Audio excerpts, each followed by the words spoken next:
సంక్రాంతి పండగకు తెలుగు సినిమాకు ఓ అటాచ్‌మెంట్.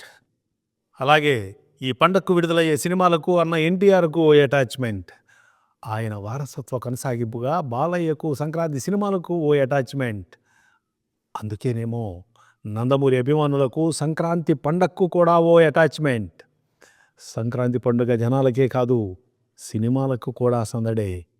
3 పెద్ద సినిమాలు ఈ సంక్రాంతిని టార్గెట్ చేశాయి. అందులో మొదటి చిత్రం 10వ తేదీ విడుదలై బాక్స్ ఆఫీస్ దగ్గర తడబడింది.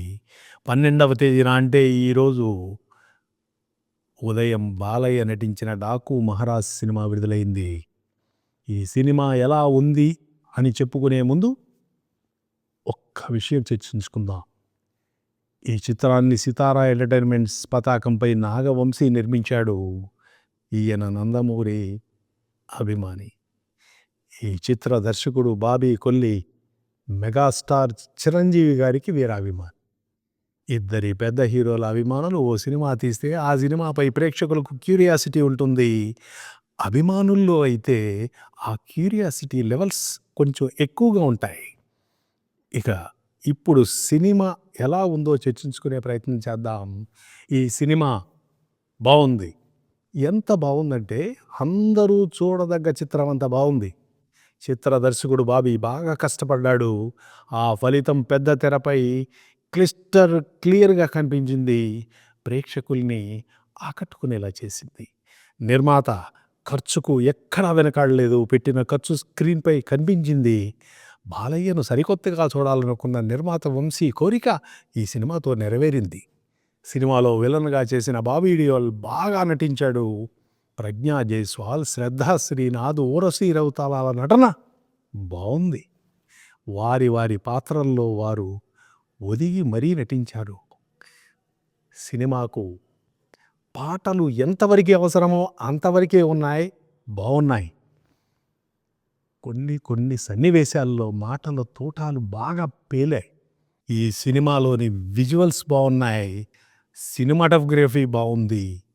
అలాగే విఎఫ్ఎక్స్ వర్క్ కూడా బాగుంది. చిత్రంలోని నటులందరూ తమ పాత్రల్లో బాగా నటించారు. ఇలాంటి కథలకు నటుల ఎంపిక సరిగ్గా లేకపోతే ఫలితం చేజారిపోయే ప్రమాదం ఉండేది. అందరూ బాగా నటించారు కనుకే సినిమాకు మంచి రిజల్ట్స్ వచ్చింది.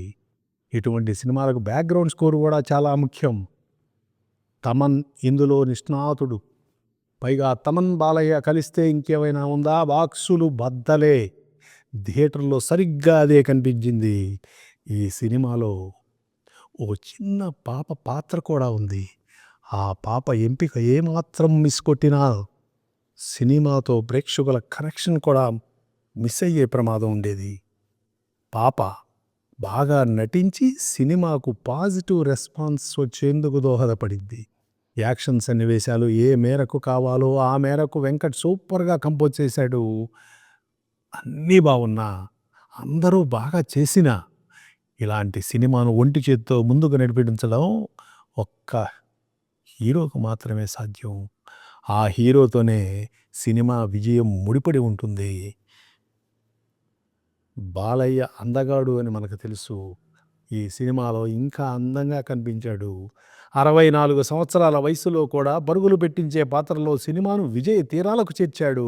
ఈ మధ్య విడుదలైన బాలయ్య చిత్రాలలో కొన్ని సన్నివేశాల్లో ఆయన నటనను చూస్తుంటే అన్న ఎన్టీఆర్ గారు తెరపై కదిలాడుతున్నట్లుగా కనిపిస్తోంది. ఇది ముమ్మాటికి నిజం.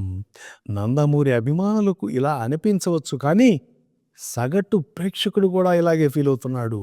అందుకే నేను అన్‌స్టాపబుల్ అంటూ ముందుకు దూసుకుపోతున్నాడు బాలయ్య. ఈ పండుగ చిత్రాలలో ఇదే సంక్రాంతి సినిమా. రాబోయే వెంకటేష్ సినిమా ఫ్యామిలీ, కామెడీ మిళితం అంటున్నారు. 'డాకు మహారాజు'కు మిగతా 2 చిత్రాలకు పొంతన ఉండకపోవచ్చని సినిమా వర్గాల్లో వినిపిస్తున్న మాట.